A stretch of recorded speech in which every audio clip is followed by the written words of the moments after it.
नमस्कार दोस्तों, स्वागत है आप सबका हमारे YouTube channel current affairs academy में।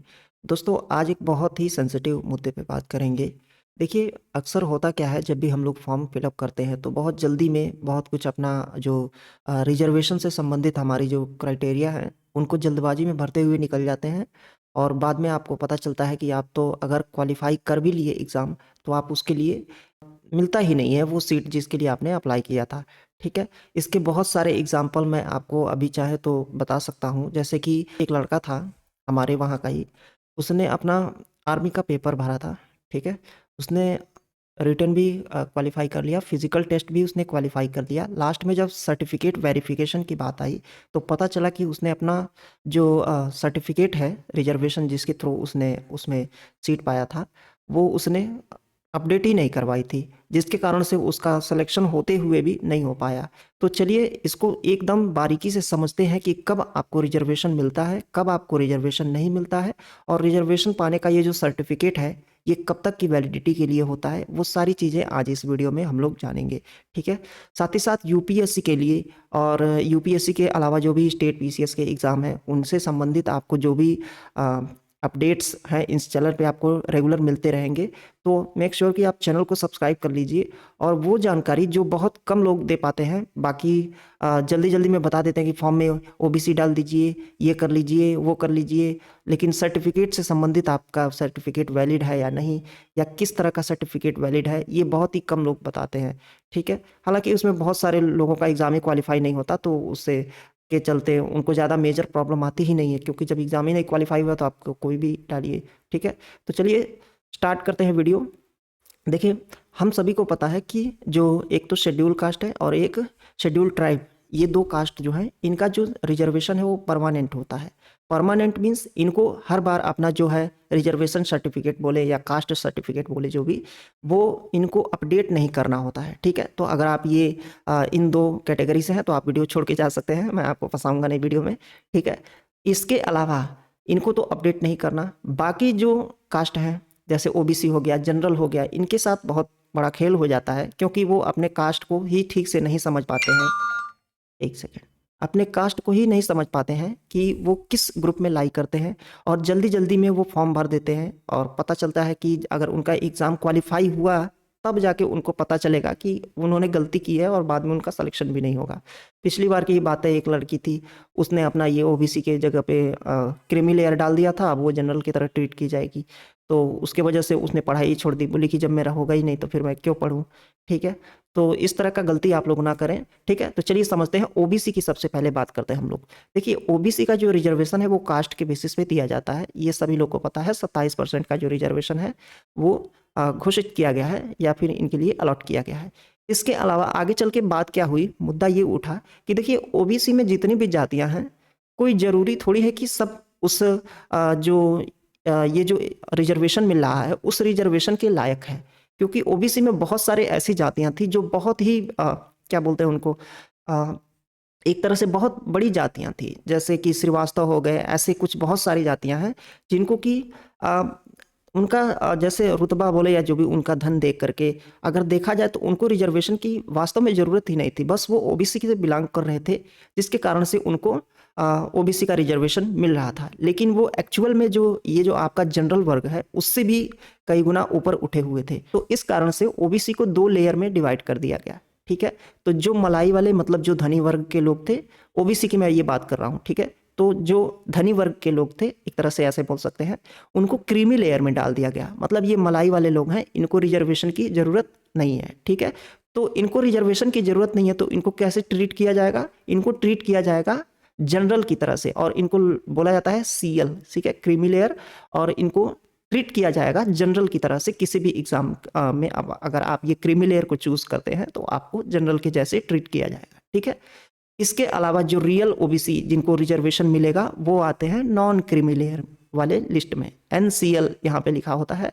तो जब भी आप कोई भी फॉर्म भरते होंगे तो वहाँ पे लिख के आता है कि आप क्रीमी लेयर से हैं या नॉन क्रीमी लेयर से हैं।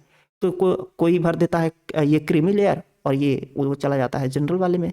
अब वो उसका जो सीट होगा वो जनरल के अकॉर्डिंग उसको अगर कट ऑफ बनेगा तो उसमें अगर आएगा तो वो मिलेगा, नहीं आएगा तो ओबीसी वाले में तो वो आएगा नहीं। ठीक है, तो इस तरह की गलती, अगर आप क्रीमी लेयर चूज कर लेते हैं तो क्रीमी लेयर के लिए आपको कोई सर्टिफिकेट बनवाने की जरूरत नहीं है। ठीक है, तो उसके अलावा अगर नॉन क्रीमी लेयर से हैं तो ये आपको बनवाना पड़ता है ओबीसी सर्टिफिकेट। एक चीज़ और ये बात है, जो ये क्रीमी लेयर में जाने वाले लोग हैं, ये देखिए ये फैमिली के बेसिस पे नहीं होता है, ये पूरी जाति को ही डाल दिया जाता है। ठीक है, एक इनकम के बेसिस पे नहीं होता है, ये पूरी की पूरी जाति को ही डाल दिया जाता है। और हर साल जब एनुअल आपका जो ये स्टार्ट होता है 1 अप्रैल से 31 मार्च, तो उसी बीच में ये इनको डाला जाता है। ठीक है, तो इस कारण से जब भी आप किसी एग्ज़ाम फॉर्म के लिए अप्लाई करते हैं तो उस एग्ज़ाम फॉर्म में को भरते समय आपको याद रखना है कि जिस समय वो एग्ज़ाम फॉर्म निकला है, ठीक है, उस एग्ज़ाम फॉर्म में मान लीजिए आपका जो समय है, हम लोग का पता है कि हमारा जो फाइनेंशियल ईयर स्टार्ट होता है वो 1 अप्रैल से स्टार्ट होता है। ठीक है, 1 अप्रैल टू 31 मार्च। ठीक है, 31 मार्च तक जाता है।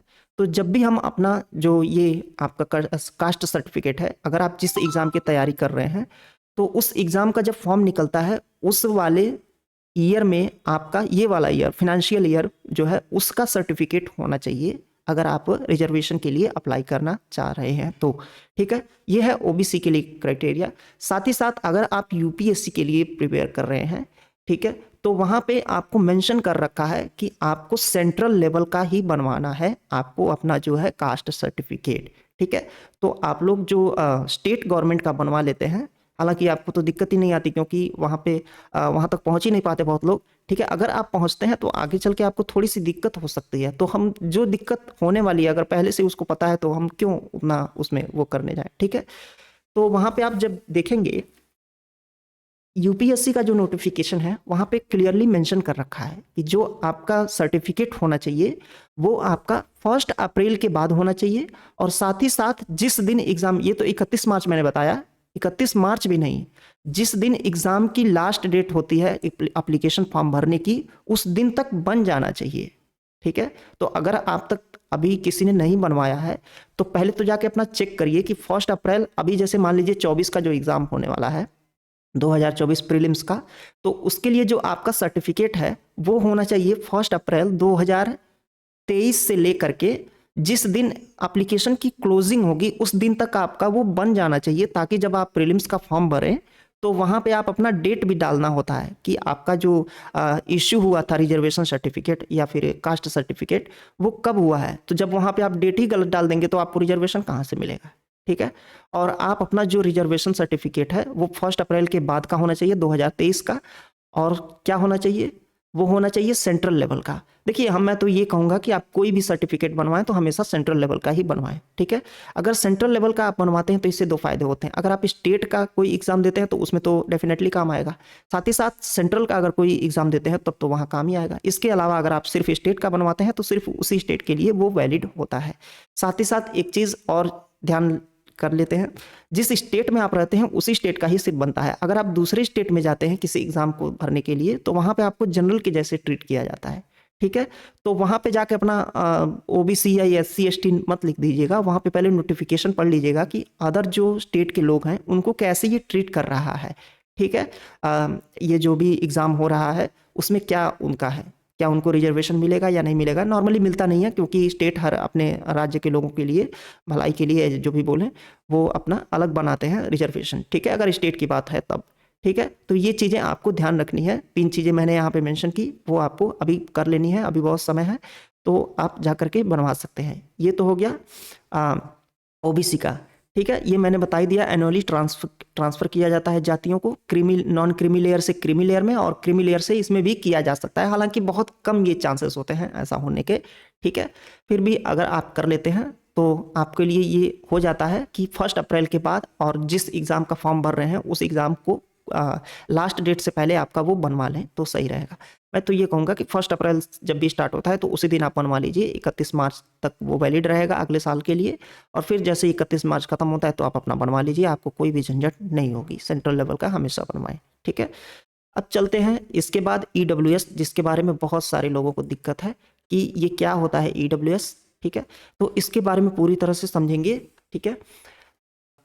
जनरल में आपको पता ही है ब्राह्मण ज़्यादातर आते हैं और कुछ एक दो जातियां और आती हैं। तो अगर आप जनरल में हैं और आपकी फैमिली इनकम बहुत ही लो है तो आपको भी रिजर्वेशन मिलना चाहिए, ठीक है। तो इस बेसिस पे जनरल को दो भागों में डिवाइड किया गया, ठीक है। दो भागों में डिवाइड किया गया और बोला गया कि जनरल को भी 10% का रिजर्वेशन मिलना चाहिए, ठीक है। और ये अभी लेटेस्ट है, 2022 से ही स्टार्ट हुआ है, यूपीएससी में भी इसका आगमन हुआ है कि अब जनरल कैटेगरी को भी 10% का रिजर्वेशन मिलेगा। सबको नहीं मिलेगा, अभी वो बताता हूँ किसको मिलेगा, ठीक है।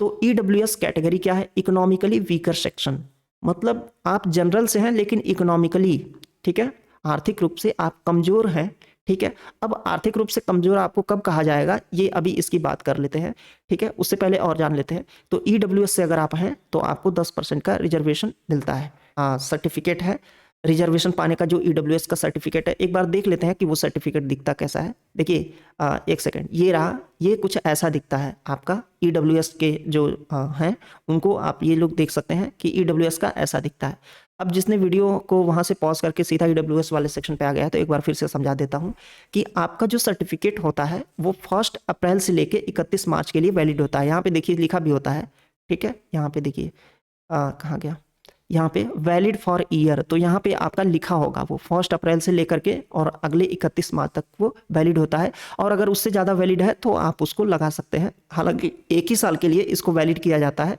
क्योंकि अगले साल फिर से आपका वो चेक किया जाता है कि कहीं आप इकोनॉमिकली सेक्टर से ऊपर तो नहीं उठ गए। अगर ऊपर उठ गए हैं तो ये हटा दिया जाएगा, और अगर नीचे है कोई, ऊपर से नीचे आ रहा है तो जनरल से ईडब्ल्यूएस और ईडब्ल्यूएस से जनरल ऐसे आ जा सकता है, ठीक है। तो ये जो हटाने और इधर से उधर करने का प्रोसेस है, ये हर साल होता है। और इसी हर साल के चलते आपको हर साल ये अपना जो ईडब्ल्यूएस सर्टिफिकेट है, अगर आप किसी भी क्षेत्र में अगर आप रिजर्वेशन लेने की बात कर रहे हैं तो आपके पास ये होना चाहिए।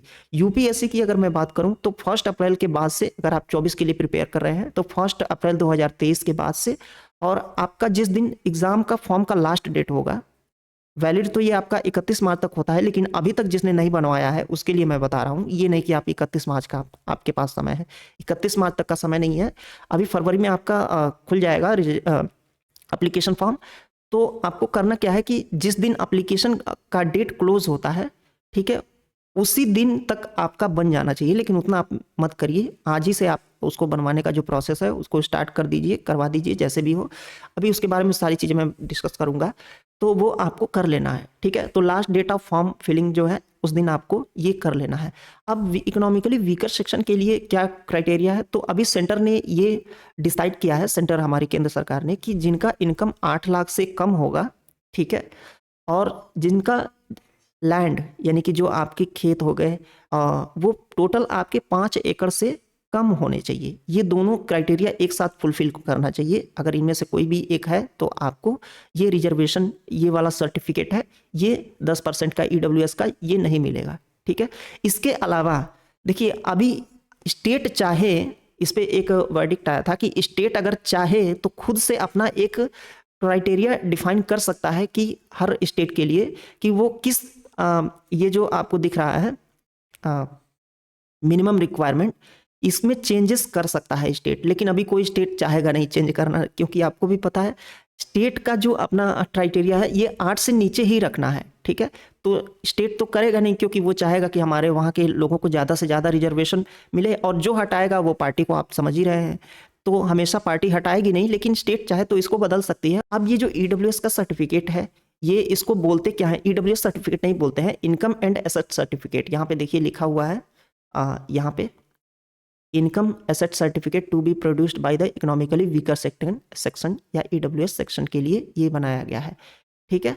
तो ईडब्ल्यूएस का ये हो गया, ठीक है। इसके अलावा क्या है, you may get a certificate from local government authority, ठीक है, तहसील से ये आपको बनवाना पड़ता है, ठीक है। तो तहसील में जाएंगे तो वहाँ पे आपकी सारी चीज़ें जांच होती हैं, ये आपका जो इनकम हो गया और साथ ही साथ आपका ये जो खेत वगैरह का जो सिस्टम है ये पूरा चेक होता है।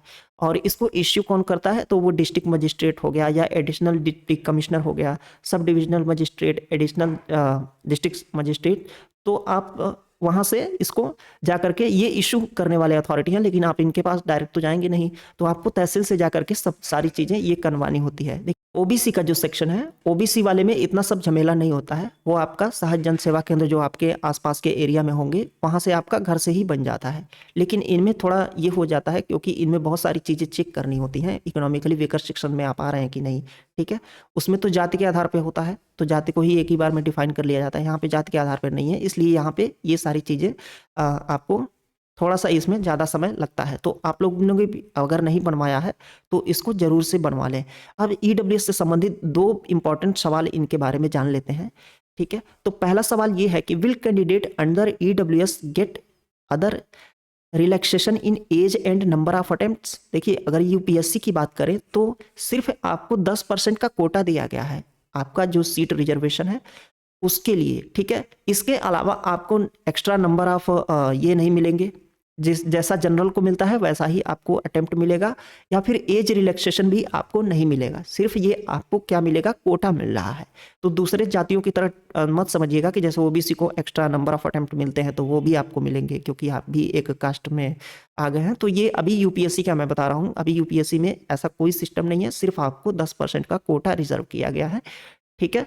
बाकी इसमें एज रिलैक्सेशन और आपको नंबर ऑफ अटेम्प्ट्स ये नहीं बढ़ेंगे, ठीक है। दूसरा सबसे इंपॉर्टेंट सवाल है कि ईडब्ल्यूएस रिजर्वेशन एलिजिबिलिटी जो है इस criteria uniform across all the state. देखिए मैंने इसके बारे में अभी बता दिया कि सारे स्टेट का अपना, देखिए यहाँ पे लिखा है central government brought the EWS criteria, state can have cut off for income. तो इनकम जो है वो स्टेट अपना क्या कर सकता है, अपना खुद का एक कट ऑफ निकाल सकता है कि वो कितना रखना चाहता है ईडब्ल्यूएस कैटेगरी को देने के लिए। हाउएवर द यूपीएससी 2023 जो है and other central government job जो है cut off prescribed by central will valid. तो सेंट्रल के द्वारा जो कट ऑफ बनाया गया था वो मैंने आपको अभी यहाँ पे बना दिया कि 8 लाख है और साथ में आपका जो 5 एकड़ की जमीन है उससे कम होनी चाहिए। तो ये 2 क्राइटेरिया अगर आप फुलफिल करते हैं तो आपका जो 10% का रिजर्वेशन सर्टिफिकेट है, ये आपका इनकम एंड एसेट सर्टिफिकेट, ये आपको प्रोवाइड कर दिया जाएगा, ठीक है। तो आशा करता हूँ आपको वीडियो में सारी चीज़ें आपको आसानी से समझ में आई होंगी।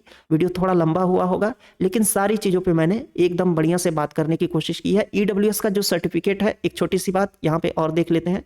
यहाँ पे देखिए ईडब्ल्यूएस का जो सर्टिफिकेट है ये सबसे अच्छा आपको, अगर गांव वगैरह एरिया में आप रहते हैं तो आपको सबसे ज़्यादा ज़रूरी है कि आप अपने पंचायत जो प्रधान होते हैं गांव के उनसे मिलिए, वो आपको अच्छे से समझा देंगे और साथ ही साथ वो बनवाने में भी आपकी हेल्प करेंगे क्योंकि वो आपके गांव का पंच है, तो वो आपके ये तहसील से संबंधित जो भी काम है उनको करवाने में पूरी हेल्प वो करते हैं। और इनका काम ही है ये सारे कामों में आपने जो लोकल गवर्नमेंट इन्हीं को बोला जाता है, इन्हीं को तो जारी करने का, लोकल गवर्नमेंट का सबसे निचला लेवल यही है पंचायत, ठीक है। तो इनको ये दिया गया है तो आप इनसे पहले मिलिए और ये सारी चीज़ें आपको आगे करने का जो है करने में आसानी हो जाएगी। तो ईडब्ल्यूएस का जो सर्टिफिकेट है वो आपको इश्यू हो जाएगा। साथ ही साथ एक छोटा सा और, ये आप पूछ रहे होंगे कि जो ईडब्ल्यूएस सर्टिफिकेट है ये सेंटर का बनवाएं या स्टेट का, तो देखिए इसमें सेंटर स्टेट का कुछ भी रोल नहीं है।